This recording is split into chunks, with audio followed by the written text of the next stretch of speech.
Vulnerability is that process of allowing yourself to be you with the risk of getting hurt. But why would I want to put myself out there? Rather than building a wall, master the art of socialization. What would you tell a 20-year-old you and a 30-year-old you? Hello everyone, this is Tiffany Speaks. This episode is particularly special because I have someone here who is very dear to me. You're welcome, sir. Thank you very much. Yes, I remember when I met you. You know, so there's some people you meet and everything just kind of click for you. You just know that this person is going to play a vital role in your destiny fulfillment. And that was what you did for me. Can you introduce yourself to Tiffany Speaks viewers? All right, my name is Oye, and I'm a listener. That's the way I like to introduce myself. Some people call me coach. I run a midlife coaching platform that helps people go through life in different ways, basically. The words you speak, the kind of knowledge you exude every time I speak to you, it makes me marvel. Like, how can one person have this much knowledge? And it was one of the reasons why I was really excited that you were coming on Tiffany Speaks, because finally other people will get to hear these things. And I mean, nobody hears these words and they're the same. And a lot of times when people have that much knowledge, something must have happened before they decide that, okay, this is what I want to do for the rest of my life. I want to impact people with knowledge. I want to help people who are going through midlife crisis. But what was it for you? When did you decide to do this? My turning point was going through certain unique experiences in my life and looking for somebody to speak to, looking for somebody to just listen to me and understand the perspective that I held, whether right or wrong, just listen. I wasn't looking for an institution that was already biased, just somebody to listen, who had the depth of knowledge to ask the level of questions that will even probe me the more. And, you know, when I went around, I realized that in engaging people, when people have issues and you go around and try to get solution, you find something shocking. That people already have preconceived answers they want to give to you. They've stereotyped you in specific ways. And so in their answers, you find that it's not resonating with you, your situation, and you leave the place sometimes even more challenged because then they've added more stuff to it. So I decided, why don't I begin to study, read, educate myself, and find ways to help people go through this in future. And it took me, you know, more than 10 years to to do a lot of reading, studying, listening to other people, itemizing what people have gone through, and come to some experiences, and then started engaging with people on a very casual level as I engage with them and find out, oh, is that it? And I begin to ask questions, and you find out deep solutions. So I think that's what has happened over the years. Thank you very much for that. But human beings are very complicated. It can take a lot of trust for someone to be able to bear their thoughts or their mind to you, for you now to be able to give them the required advice. So how did you build people's trust to be able to confide and then you helping them? How did you build that?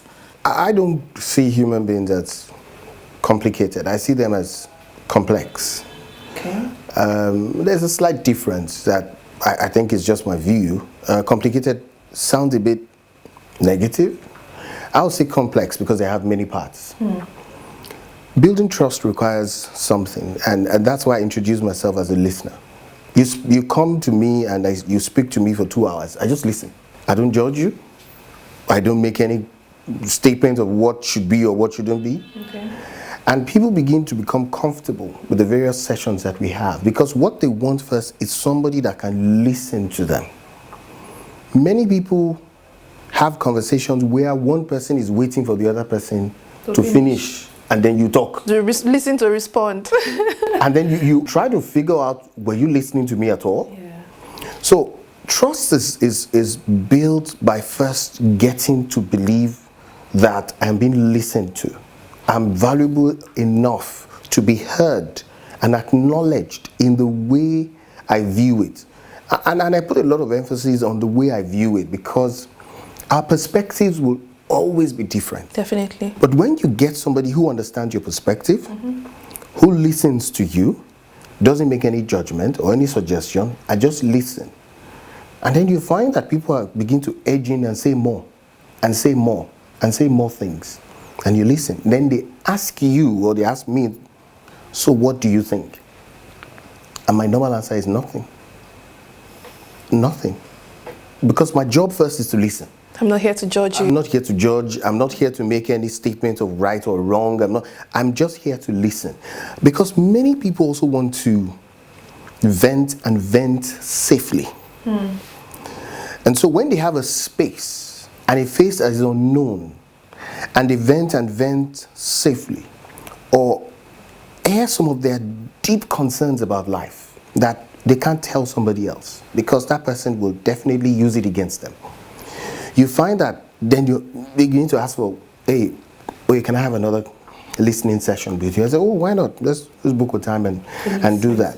And so that began to grow the confidence level and the kind of level of people that I engage with to that. I think that's how I began to build the trust level in the group of people that I engage with. If more people within unique partnerships or relationships or family are able to listen and bear care after listening, not judgment, you'll find that people will be more trusting. I remember one of the conversations we had in the past, and I think it was the very first day I met you, and you said something to me. And I'm like, yeah, I'm an open book. And you said that like it's a good thing.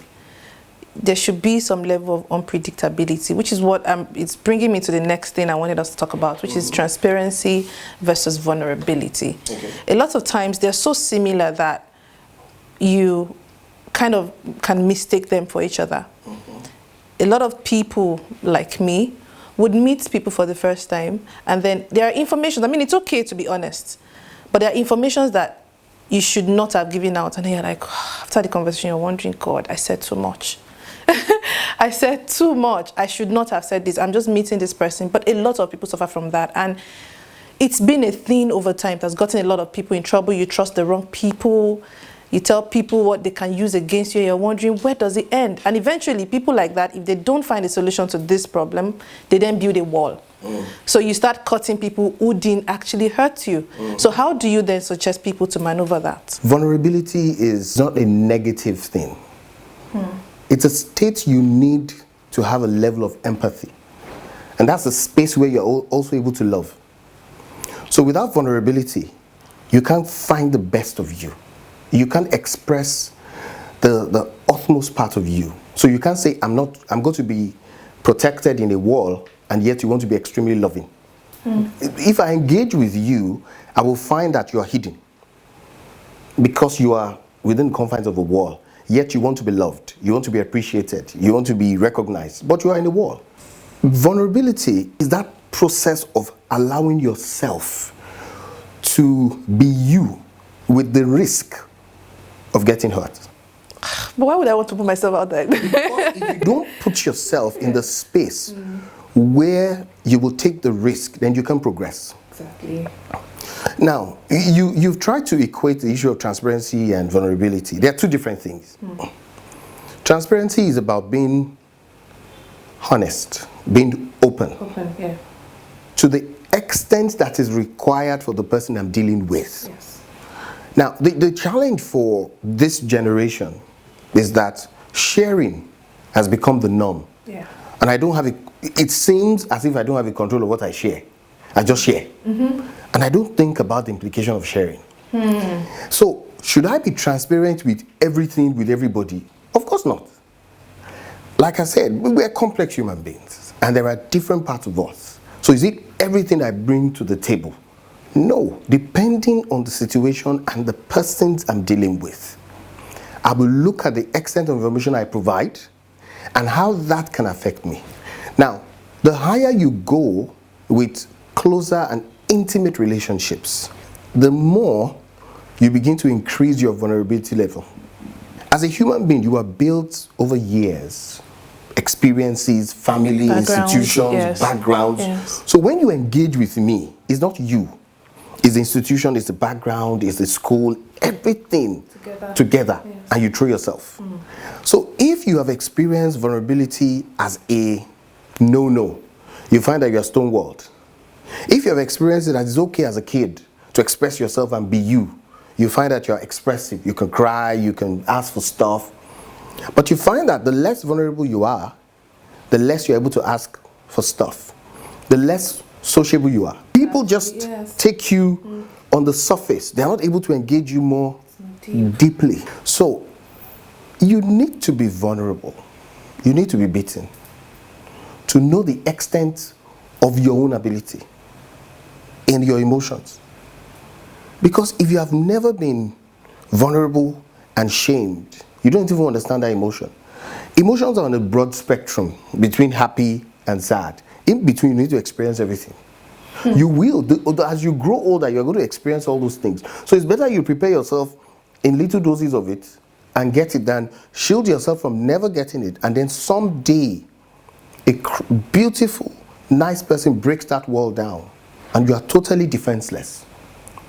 But so being vulnerable and you are able to defend yourself are two separate things. I'm vulnerable at this time, but I have defenses to hold and keep myself anchored. So I'm not destabilized. Even if I was destabilized, it was a little time. So I'm vulnerable, but I'm anchored. I think those are things. So when people experience unique challenges in life and they feel, I'm going to just stonewall myself, I'm not going to engage with anybody, and begin to make general statements like, all ladies are bad, all men are bad, all bosses are wicked, All men are the same. all men, those kind of statements. Yeah. You are setting up yourself for even higher vulnerability, with this time with lower rates of recovery. Because you should look at it more objectively, that, how did I goof in this area? So you can't say all bosses are bad. Why? You experienced one, but there are 1,000. So why make a general statement with one experience? But this is talking about being vulnerable with the right people. Yes, with the right people. Sometimes we use vulnerability with the wrong person to negotiate. Okay, please explain that. Because sometimes when you position yourself as, I have it all, I can do it, I don't need anybody, and you know you need support to go through this work, this profession, this whatever it is you want to do, but you've not shown yourself in that light of it. You say you are the strong person or you're the strong woman, and they say, okay, you can do it by yourself, but you need help. So why don't you show that bit of you that, look, I need help, and show that sense of vulnerability, but you have defenses. Because I'm vulnerable does not mean I'm defenseless. You don't mix the two together. And because I'm transparent doesn't mean I'm vulnerable. Because the information I release to you may not have any bearing with my emotions, as it were. So you have to look at it. It's not a straightforward thing. It's something you have to study and understand and get learnings from it and see, because you are going to be in situations where you are going to be vulnerable and defenseless. That's where you don't want to be. You want to be in situations where, yes, I'm vulnerable and I learn from it. I take the shame, but I will defend myself and come out of it. I know what to do, so I can take the learnings. So what you're saying is, if the fact that you have been hurt or battered by a kind of vulnerability you expressed should not stop you. Instead, you should take a learning from it. Absolutely. Yeah, okay. For you to remain totally protected or invulnerable, you must get out of the social system. And that's not possible. The social structure means you will meet different people. As you meet different people, there are people that naturally you are vulnerable to them. They have words that are able to break through your walls. You need things from them. You need to engage in unique situations. So you have to understand that rather than building a wall, master the art of socialization. When you have a challenge of being whether disappointed, why don't you go back and ask yourself, why did I become so disappointed? What meaning do I give to this situation? Because somebody else may have lost a job and said, oh, well, fantastic. Another person lost a job and cried for 1 year. Same situation, but meaning that you gave to it. So when you look and study yourself, so I think that understanding yourself will give you the ability to know the meaning of vulnerability to you. Vulnerability is the opportunity to get injured and get healed. Vulnerability can exist at 3 levels: the cognitive level, the emotional level, and the experiential level. So when you have experienced vulnerability that is described as weakness, and therefore you experience the emotion of shame, you don't want to go there again. Yes. You want to stop it. When it's at the cognitive level, you've rationalized issues and thought about it that, no, I want to protect myself. Now, one of the issues is to separate vulnerability from weakness and to separate loving from vulnerability. Because I love does not mean I'm weak. It means that I'm able to express my emotions. Men find it, as they grow older into their middle age, they find it confusing because they've been told, be alpha, be strong, don't be vulnerable, don't cry. But they've gone through life with many difficult challenges, but they've internalized everything. They've put everything inside. Then they get to their mid-40s, and then their wife finds them crying. First, she's confused. She doesn't know what to do. That has never happened before. The man, this strong man, and then says, honey, you're crying. Says, no, I'm not. He can't even admit to himself that he's crying. Because it looks like crying It's a weakness. is a weakness. Because without that component, both in the cognitive or in the experience or in the emotional state, you cannot be valuable to somebody else. You will continually be seen as a stone wall. Yes. And nobody wants that. Nobody wants you. And then the man says, nobody loves me. I'm just an ATM. Yes, you are, because you are totally unreachable. And you have to be able to understand that. Until you dissociate the two, you won't find bliss in experiencing and loving yourself. And connectedness. You want to be connected. You want to be recognized and loved. And you know, you just don't want people to throw things at you. You want to experience them. As you go older, you find out that it's not about the things we have. It's more about the person we have. But you have not allowed yourself to be explored because you have decided, I'm not going to be vulnerable. So you create a wall. But here you are in the middle of, and then you're trying to buy, the worst thing that can happen to you is to try to buy intimacy. You can't. You can buy a hangout. You can even buy, you know, whatever it is, companionship, in quote, escorts. But you can't buy intimacy. You can't buy friendship. But because it comes with the level that I have become vulnerable to you, yet not defenseless, and open, yet not totally to the extent that is unrequired. What I've found out with people who are like that, they prioritize logic over emotions. So they're like, it's black and white. You do this, you get this. This is how it should be. This is my answer. Forgetting that, you know, when it comes to emotions, there are gray areas. It's not always white and black. Absolutely. Yes. If you exist within the cognitive sense of logic, you'll find that, oh, I like this. But when you begin to say, oh, I love this, you have entered into the emotional state of it. And you can't explain why. You can't tell yourself, why do I like this person or this thing or this job? I don't know, I just love it. Now, yet you want the other party to be loving, yet logical.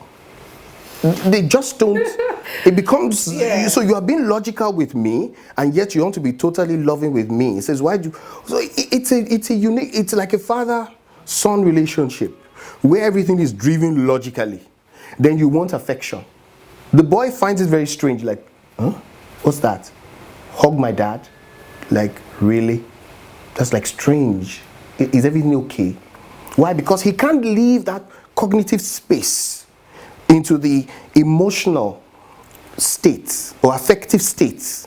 It goes so deep that you call your dad to say I love you and he's wondering, is everything okay? What do you want? What do you what do you well, we don't use words like that here, and it messes up our upbringing. So when people say I love you, you're wondering what exactly do you love?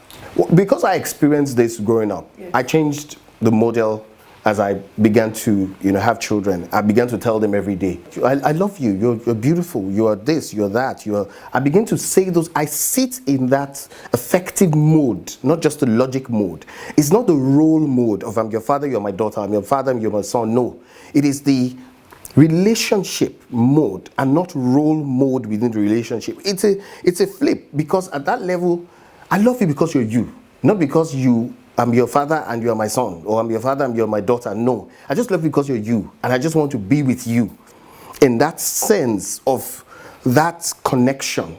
And so I become friends with you beyond the role that we have naturally. And that means that I have to come out of my role to be able to achieve that. So you can't say I'm your mother, so you cannot say something like that.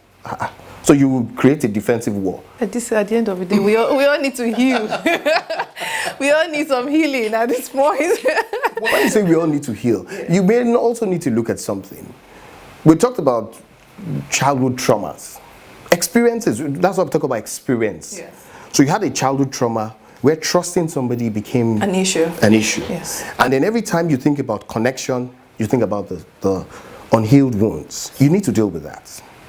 Physical wounds or emotional wounds are the same. The same way you have to treat a physical wound, you have to treat an emotional wound. Why? Because you need to find out what happened with that experience that created this problem, and then solve it. Grow past it. You were hurt, yes, but you can't continue to use that to anchor your life, because you will lose the quality of relationships that you're supposed to have been built with your daughter, with your son, with your spouse, with your partner, with co-workers. You are closed, you are unhappy, you are morose, and it's rooted in the trauma you had, yet you don't want to do it because you don't want to talk. That's where I listen to many people. Some people come and tell me unimaginable things they've gone through, and I'll just listen. Then ask them, let's see again next week. I'll listen to you again. And then ask them the next time, so let's see again next time. And they'll ask me, what are you waiting for? I say, you. So haven't told me this story. What has happened to you? Yeah. What do you want to do about it? Says, I want to change it. So you have to change the meaning and importance you give to that event, so that you can open your heart. Wow. So it's all about your mindset.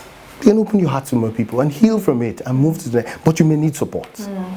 You may need to understand why those things happened. Maybe it was an error, and give meaning to that, and then move on. And then you find that you are happier. It's one of the biggest things in life to be happy, to wake up happy. With peace of mind. It's just happy. When we exist in the frame of life, because of the institution we're coming from, our background, you have to find out, what am I most yearning for? Some people are looking for control. So every time they come into a relationship, they don't want to be vulnerable, they don't want to, because they want to be in control. Control is their frame of life. For others, they want companionship, they want connection, they want to have friends, deep, meaningful friendships. So they're ready to let their guards down and say, hey, you're my bestie. There are some people, they will never use that word bestie. Why? Because it's, no, ain't nobody my bestie anything. I beg to differ a little bit, though. I do not think there are people who want control. I think there are people who want companionship, but they're scared. So they hide under the mask of control. Well, some people are built for control. All they have learned is power and control. So they get into relationships as, I'm in charge. Do this or out. You see their words, their expression, their interplay is all around power and control. Others have seen life and interpreted life from a concept of companionship, an expression of friendship. So they want it there. Now, the guy that wants control wants the friendship, but is not able to reframe himself from that space of everything. So you find people say, why did you talk to me like that? Like, how? So you should have said it like this. Why? Because their frame of reference is first power and control. So you don't talk to me like that. I'm the one in charge here. But when when both of you are in the same frame of friendship, companionship, togetherness, I say, okay, Alpha, it doesn't mean anything to you. You don't say, but I'm older than you, don't greet me like that. Like, what's that? Why? Because in their own concept of values, respect is number one, and you must not negate it. In yours, our connectedness, our talk is number one. I would rather be talking to you and we banter and we exchange funny stuff. You have to understand those unique positions of people. So that's those two types of people interpret weakness and vulnerability or transparency in very different ways. Yeah. So when I'm in power and in control, I will never ever show you my weakness or my mistakes. Never. Why? Because I don't want you to see me in a lower light than I'm in control, I'm in charge. I want you to always see me like that. But then those kind of people come to me and have long sessions and cry. But you see a lot of people who are above 40, they are doing well for themselves. But when you ask them deep questions, they still tell you, I still feel so unfulfilled. Yes. Yes. And you're wondering, how? Okay. Sometimes I engage with clients of mine who have this kind of experience, deeply successful, and then ask them, what are you doing here? And they have this deep loss. It's something called an ambiguous loss, where you have everything but you're unhappy and you feel a sense of loss. You don't even know whether I should cry or you should be. It's like when somebody that you love is deeply sick and you know that this suffering is too much. I need you to die, but it's going to be painful. It's that kind of feeling. So it's the same thing of being extremely successful and yet completely dissatisfied because you have not found yourself, and that can be very deep. And you have to go back to that space where you have been totally logical, you have been totally successful in business, but yes, when it comes to the affective nature of you have not explored. You have to go back to that childlike person in you and begin to bring it out. Will you get burnt? Yes. Did you fall off a bicycle when you were trying to learn how to ride a bicycle? Yes, so you do it again. But this time, you are not defenseless, but you are vulnerable. And yet you are able to take the lessons and move to the next level. And say, okay, I learned the lesson from this, but I'll try again. Otherwise, you get into your 60s and you're just there. Nobody wants you. So the greatest fear of human is the fear of being alone. Absolutely. Being successful and alone. Being socially isolated. Think about it. That's the greatest punishment you can have. But you created that isolation by yourself. So. What would you tell a 20-year-old you and a 30-year-old you? A 20-year-old me, I'll tell me, explore life. Take the risk and explore life. Travel. Socialize. Undefine yourself. For many, they made us define ourselves too early. Undefine yourself. See the world before you come to a final conclusion of who you are or what you are. Because by the time you begin to see the world differently, you begin to have a battle of, but I am this. Calm down, you're not anything yet, you're 20. Explore, take the risk, travel the world, travel locally, see cultures, meet people. Connect. Don't close yourself. It's not time, it's time to expand yourself. Learn, read. That's my 20-year-old self, and have fun. Have fun. Have fun. I tell you, my 20s, I had fun. I traveled, I had fun, I socialized. That's why now, it doesn't matter. Because I had fun. But my 30, begin to anchor yourself. Begin to stabilize. Begin to form deep, connected relationships. Begin to anchor your values around community, support systems. Invest in it. Begin to clearly define your profession and know that you're going to become a professional and make value from this. Whether it's multi-professional, single professional, whatever it is, begin to anchor that. But more importantly, begin to put yourself out there and make statements that are valuable. Become somebody recognized by you first. Experience you. Love you. Yes, experience you. Because you are going to present yourself to the world fully anchored, ready, combat ready. Because people and things will come against you to test what you have built between 20 and 30. To be ready. If you are not ready, everything will crumble between you, in your eyes. And yes, even if you are ready, things can crumble, but it's easier for you to rebuild yourself. That's why many people go through 30, 40, and they're confused. They're angry. They're upset. Why? Because the world they built suddenly collapse. But they had not built the ability to rebuild themselves, or they were totally dependent on what they had built, on what they had been, or who they were with, and now they are open completely, and they feel completely lost. So you want to 30, define yourself and begin to make more concrete and bold and courageous statements. People would know you for who you are. That time you'd have defined yourself without shaking, at least for a time. Because you get to 40 again, you define yourself again. I don't have anything else to say after that. I don't. But please click the subscribe button. Share this with your friends. You can't listen to this alone. We're done. We're done here.